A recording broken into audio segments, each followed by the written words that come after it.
Booktube. Aujourd'hui on se retrouve pour une nouvelle vidéo dans laquelle je vais un peu classer toutes les lectures que j'ai lues depuis le début de l'année et je vais les placer dans une tier list. Comme ça peut vous faire un petit peu un récap de tous les livres que j'ai lus. Si jamais vous voulez pas voir tous mes bilans lecture depuis le début de l'année, et je trouve ça un petit peu plus ludique. Et comme ça je peux vraiment comparer mes lectures, vous dire ce qui était vraiment très bien, ce qui l'était moins, pourquoi vous mieux prioriser tel ou tel livre. Enfin bref, voilà.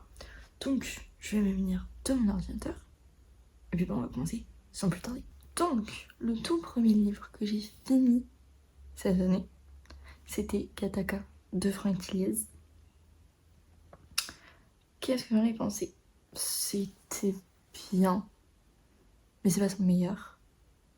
J'ai quand même beaucoup aimé la plume, mais pas tant l'intrigue. J'étais plus focalisée sur la relation entre les personnages, alors que c'est pas censé être l'objectif du livre, c'est vraiment pas censé être the main point. Et pourtant, c'est sur quoi je me suis focus, parce que, en fait, si vous n'êtes pas familier avec Frank Tilliez, il y a des livres, on va dire, hors série, mais en fait, techniquement, tous ces livres suivent une série. Je ne les lis pas dans l'ordre, mais techniquement, c'est ça. Et en fait, au début, tu suis l'histoire de Charcot, ensuite, tu suis l'histoire de Annabelle, et en fait, après, ils vont se rencontrer, ils vont se mettre ensemble, et après, ce sera leurs enquêtes ensemble. Et là, bref, c'est voilà, quand ils se mettent ensemble, quoi. Donc, ouais, j'étais plus focus là-dessus, alors que t'es pas forcément censé être focus là-dessus. Mais sinon, voilà, la plume est bien. Voilà, mais c'est vrai que l'enquête, je l'ai pas trouvée aussi prenante que d'autres de lui. Donc, voilà, je l'ai noté 3 étoiles, je crois. Et surtout que, il m'a pas mis en panne de lecture, mais on va dire que j'ai mis beaucoup de temps à lire. Vraiment beaucoup de temps. Donc, pour toutes ces raisons, je vais le mettre dans sympa. Je peux pas dire que c'est pas ouf, parce que en vrai, c'était bien. Mais... D'ailleurs, je vous ai pas présenté les catégories. Mais... Désolée si je tousse beaucoup. Je suis encore un peu malade. Donc bref, en fait, je sais pas si je suis malade ou si j'ai des allergies, mais... Le fait est que je tousse. Bref. Mais du coup, ouais, je peux pas le mettre dans j'aime beaucoup. En gros, il y a favori. Favori, c'est vraiment coup de cœur, tout ce que vous voulez. Genre, vraiment, c'est... Ils sont là, quoi. Ils sont là. J'aime beaucoup, c'était très très bien, mais c'est pas un nouveau favori. Soit j'ai des choses à reprocher, soit j'en ai pas, à voir. Mais voilà, c'était très très bien, mais c'était pas un coup de cœur. Pour des raisons que je peux expliquer ou pas. Mais voilà. Après, sympa, c'est sympa. C'est là, c'est sympa. Voilà. Après, pas ouf, c'est... Voilà. J'essaie de trouver des points positifs au livre, il y en a pas beaucoup. Et non, nope. Nope, fuyez. Ouais. En vrai, non, je pense qu'il n'y en aura pas tant que ça. Aujourd'hui, je pense déjà qu'il n'y en aura pas. À la fin de l'année, je pense qu'il n'y en aura pas beaucoup. Peut-être 2, 3. Je pense qu'il y aura beaucoup de pas ouf, mais pas forcément de non. À voir. Donc, on va continuer sans plus tarder avec Snow Little Lies de Vanity L. Si vous venez de tomber sur cette vidéo et que vous ne me connaissez pas, bonjour, enchantée. Sinon, je pense que vous le savez, c'est ma romance de Noël préférée ever que je relis chaque hiver. C'est la 4e fois, je crois, que je lis ce livre. Donc, je pense que ça en dit assez long sur le fait que je peux pas monter comme ça. Pas pratique. Bref, mais du coup, oui, je le mets en favori. Et désolée pour les pubs, mais je peux pas faire autrement. Pourquoi par contre ça veut pas rentrer dedans? Voilà, merci là. Ok. Ensuite, du coup, j'ai lu, J'ai kidnappé un mafieux pour Noël, qui est un service de presse pour le coup. Et j'hésite. J'hésite entre j'aime beaucoup et sympa. Parce que, sincèrement, le plot, j'ai beaucoup aimé. Vraiment, j'ai beaucoup aimé. Les personnages, ils sont oubliables. Très sincèrement, ils ne sont pas forcément démarqués parmi tous les protagonistes que je lis dans tous les autres livres, quoi. Donc, ouais, ils sont un peu passés à la trappe dans ma tête. Le plot, non, parce que le plot est vraiment original. C'est vrai que les personnages, j'étais un peu, ouais, m'en fous. Et c'est vrai que la plume, j'ai pas été hyper convaincue. Je crois que malgré tout, j'ai hésité pas mal pour la note justement. Entre 3 et 4 étoiles justement. Je voulais mettre 3,5 sauf que je n'ai pas de demi-étoile donc je n'ai pas mis 3,5. Mais je pense que c'est ce que j'aurais mis si j'en mettais. Et donc du coup j'hésite entre ouais, sympa et j'aime beaucoup. Parce que... En vrai non c'était sympa mais... De là à j'aime beaucoup... Est-ce que je le relirai? Peut-être. Mais c'est vrai que la plume me freine beaucoup. Donc je pense que je vais le mettre dans sympa. Ensuite, attendez. Enfin, attendez, c'est juste mon ordi un petit peu, mais c'est ok. Ok, donc c'est Il nous restera ça de Virginie Grimaldi. C'était incroyable. Mais vraiment, c'était génial. Donc je sais pas pourquoi personne m'a prévenu plus tôt. Je pense que certaines personnes ont essayé de me prévenir. Ça n'était pas rentré. J'écoutais mais je ne lisais pas. J'aurais dû. Parce que maintenant en gros je vais très clairement me lire tous les livres de Virginie Grimaldi. Ah, par contre, Coco, c'est quand tu veux. Je t'ai dit de se mettre en haut. Je veux pas aller dans j'aime beaucoup. Voilà. Merci bien. Ton favori, oui, c'était un coup de cœur. C'était génial. Je passais par toutes les émotions. Franchement, je vous conseille très fortement ce livre de Virginie Grimaldi. Je pense aussi tous ces autres livres parce que, vu le nombre de bonnes choses que j'entends sur cette autrice, je pense que, voilà, la hype est méritée.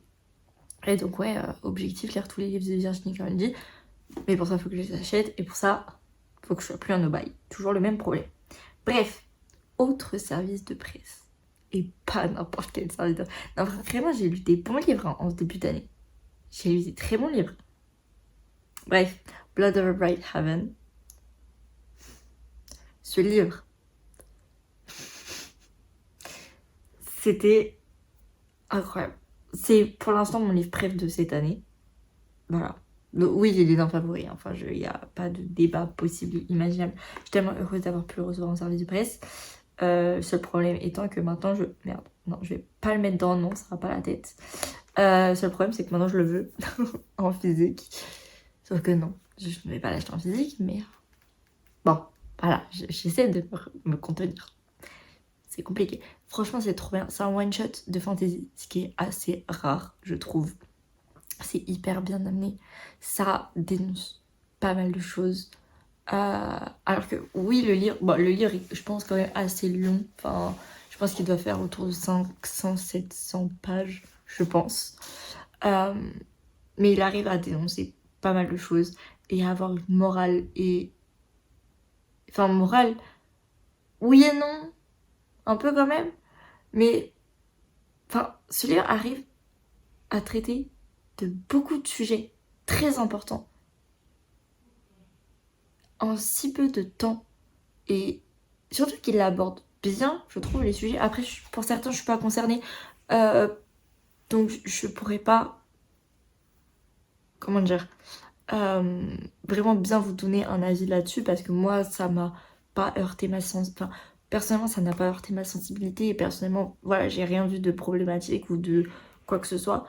Mais peut-être que pour les personnes concernées, il y a des choses qui vont être dites de manière maladroite. Ça, je sais pas. Voilà. Mais, enfin, ça, c'était franchement très très bien. Et la fin, je ne m'y attendais pas du tout. Je suis toujours choquée.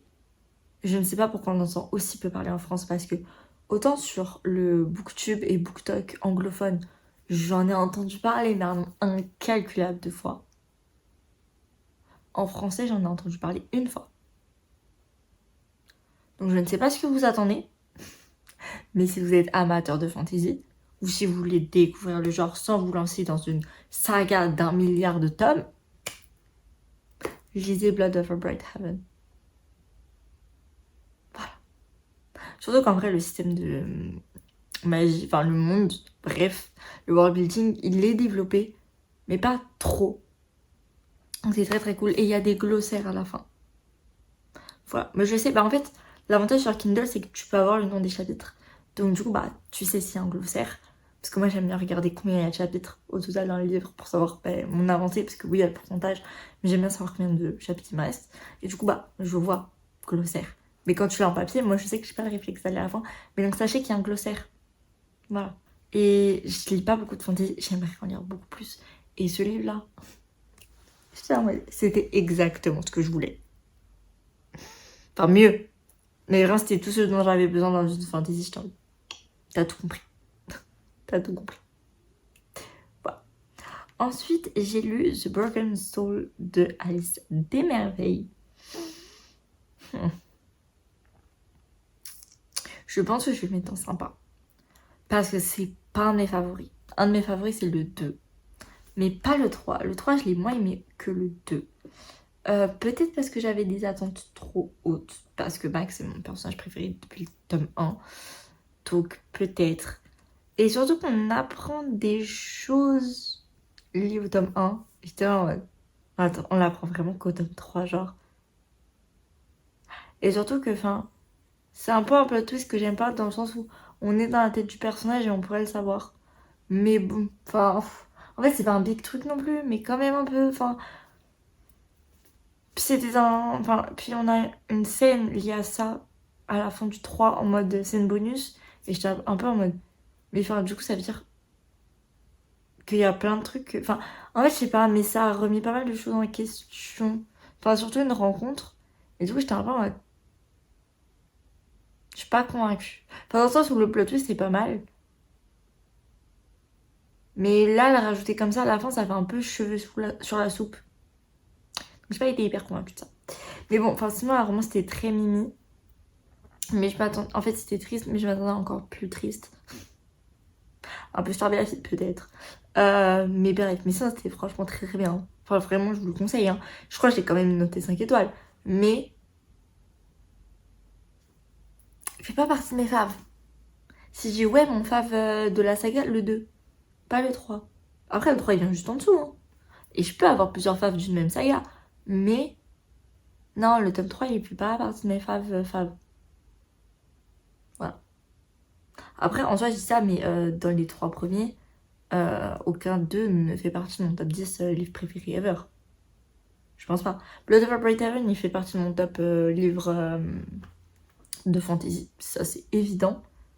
Mais voilà, c'est pas non plus mes livres préférés.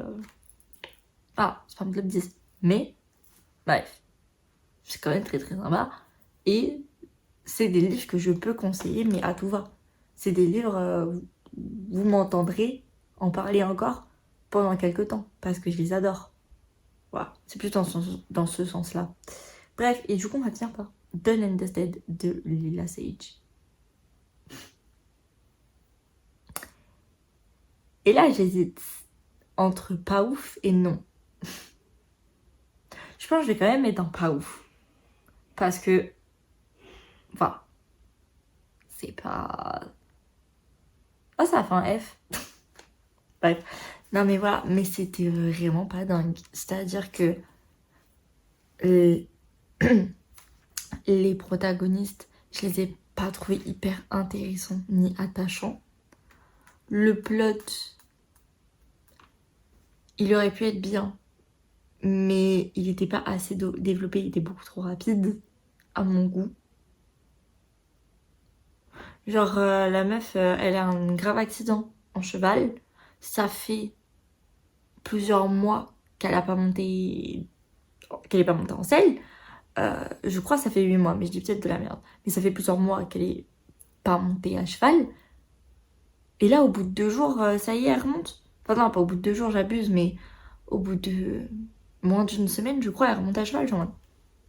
Alors ok, elle fait pas des trucs de ouf, nanana, mais elle remonte encore. Tu vois, je suis en mode... C'est pas un peu rapide? En fait, j'aurais bien aimé qu'on exploite plus ça. Et ouais, que la psychologie des personnages soit un peu mieux développée. Parce que pour moi, ça l'était pas assez. C'est trop en surface. Le Brother's Best Friend ne m'a pas tant dérangé que ça. Je m'attendais à pire, donc c'est ok. Mais ouais, en termes de psychologie, c'était pas... il y en avait, mais c'était pas dingue. Et les protas, la meuf qui le déteste pour aucune raison, et lui, quand il la revoit, il pense Enfin, c'est pas tant il pense au cul, même si je crois, mais c'est plus il mate son cul. Alors qu'il est en mode, ouais, jamais jusqu'à présent je n'avais de. Enfin, je la voyais comme je la vois maintenant et tout. Et là, franchement, il l'a pas vue pendant, je crois, 2 ans. Première chose qu'il fait quand il la voit, c'est mater son cul. Je suis là en mode, gars, surtout qu'après tu me dis, oui, je l'ai jamais trouvée attirante. Chelou. C'est tout pour moi. Vraiment, c'est. Ouais, c'est mon avis sur ces livres. N'hésitez pas à me dire si jamais vous les avez lus et ce que vous en avez pensé et qu'est-ce que vous mettriez dans quelle catégorie. Franchement, ça m'intrigue de ouf. Sur ce, moi, je vais vous laisser. Je vous dis à samedi prochain, 18h. Et j'espère que cette vidéo vous aura plu. Bye!